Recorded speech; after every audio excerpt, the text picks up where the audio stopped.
Hello, beautiful people. It's December 19th, and I'm going to bake another batch of cookies. This time I'm going to be making gingerbread cookies. It's a family recipe that's been passed down, and so I'm going to pass it along to you. So try my recipe. Let me know what you think. Don't forget to like, subscribe, comment. We're getting up there. We're almost at 700 subscribers. Very excited. So if you can keep subscribing, that would be awesome. Okay, let's do it. Okay, for this recipe, we're going to start off with 1 cup of shortening, and that's vegetable shortening, and 1 cup of brown sugar. Make sure your sugar is packed when you measure it. You want to make sure you pack it down, and we're going to mix that.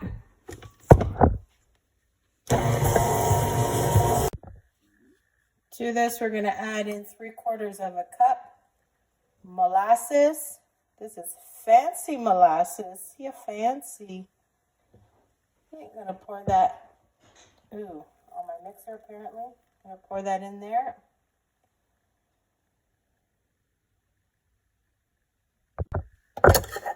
Okay, next we're going to get 1/4 of a cup of honey.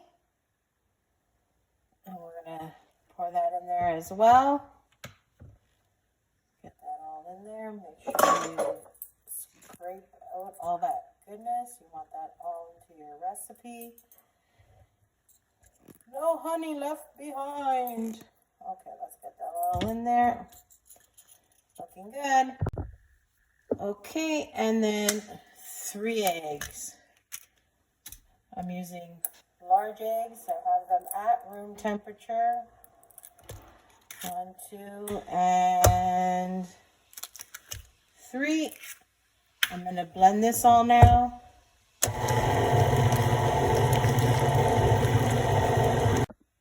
Okay, so that's all nice and blended. So now we're going to add in 1 teaspoon baking soda. So there we go. Then 2 teaspoons baking powder. So that's 1, 2. After that, it calls for 2 teaspoons ginger. You know, I had to go to 3 different stores to find this ginger. Everyone was sold out. 2 teaspoons ginger.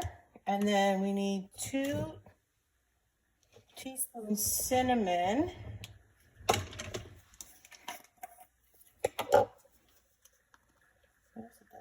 The jar. So that's 1, 2 teaspoons cinnamon, and then a teaspoon of nutmeg, and last but not least, a teaspoon of cloves. Oh, looks like I gotta pour it out. Come on. And a teaspoon of cloves, and we're gonna mix that all now.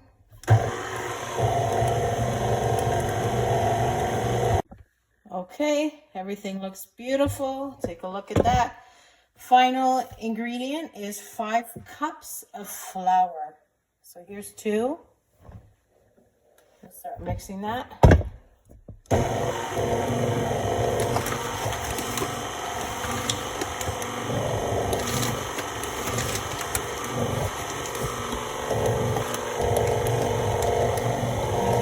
Coming in from the side.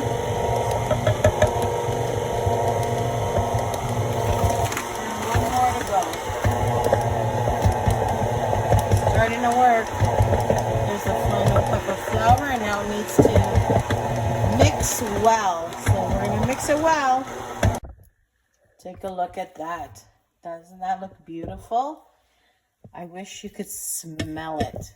My good, oops, stay up there, please. I'm gonna just clean off the paddle and make sure I get all the flour incorporated, but I wish you could smell this.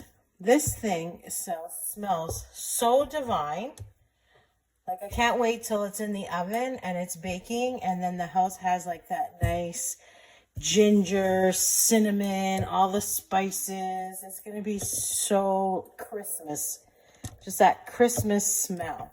So I'm just gonna finish cleaning that off and give it another little mix. Okay, so it's all nice combined. I'm just scraping it from the sides, making it into a nice ball. This dough is gonna go into the fridge. So it calls for about 30 minutes. But I have things to do, so it's going to be in there a little bit longer, and it should be just fine. But I'll get to it when I get to it. Doesn't that look beautiful? Okay, see you soon. Okay, so here's my dough. It's been in the fridge for a few hours now. I have it on parchment paper. So actually my mom just told me this trick. So she said, roll it out on the parchment paper. To add just a little bit of flour. I didn't know if it would stick or not. She said roll it out on the parchment paper. So that's what I'm gonna do. That's step number 1. And you want your parchment paper to be just about the size of the tray you're gonna be cooking it on. This is really sticking for some reason. So I'm going to roll it out. Okay, so I was having issue with the dough sticking to my parchment paper. So I put another piece of parchment paper on top and I rolled it out. And it wasn't sticking. So I'm going to forget about what my mother said because her way is not working for me. I'm going to take my cookie cutter. I'm just using a regular cookie cutter, and I'm just doing a gingerbread man boy. You can go ahead and use whatever type of gingerbread person you would like. I know my mother does boys, girls, snowmen, reindeers. You can do any design you like. In the past, I've made just regular circles, but I wanted a different shape for this project. So that's all I can get right now is the 6 of them. From my parchment paper. Actually, she said, this is what she said. She said that all you do is take away the excess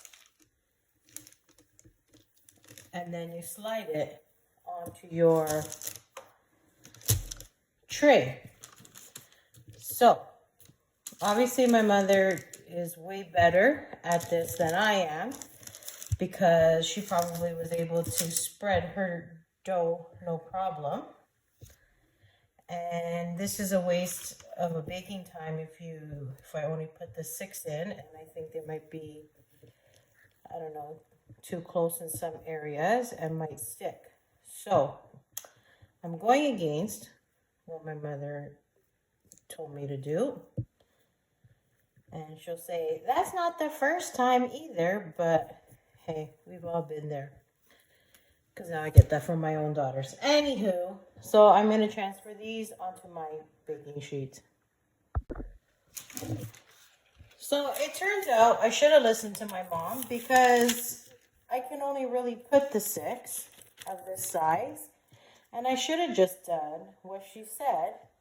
But no, I had to find out the hard way. And now when I move them, a little bit got squished. And that's why she does it the way she does. So the next batch, I will listen to my mom. Put my tail between my legs and listen to mom. Okay, so the first batch has come out of the oven. So they're going in 375 preheated oven for about 10 to 12 minutes. So I've been putting mine in for 10 minutes and they've been coming out pretty good. So first batch is out. Second batch is in the oven and I'm currently working on the third batch. So this dough for some reason is giving me a hard time and I'm not sure why. So what I've done is I'm adapting using a spatula to pull them up, to put them onto my cookie sheet. to help me along with that process. So far they look good. I'll show you when I have them all baked what they all look like, my little people. So this is the technique I've been doing. I've been kind of just scooching it under the little guy, lifting them up, and then just placing him, I know you can't see me, placing him on the cookie sheet, which is over there. There's my dough. Those are the baked ones. Here, I'll show you. So they're not perfect, but it's easier than me picking them up with my hands, and then I just kind of drop it like that. So that's working for me. And then if I need to adjust him, I will. Like that, the little guy there wasn't, I'll just fix his head. And that's what I'm doing. So here they are. I stacked them. 3, 6, 9, 12. What comes after 12? 15. There's another one. 16. And 3 is 19. And another 3 is 21. And then we have 4, so 25. 26, 27, 28, 29, 30, 31, 32, 33, 34, 35, and some ginger snaps. Enjoy!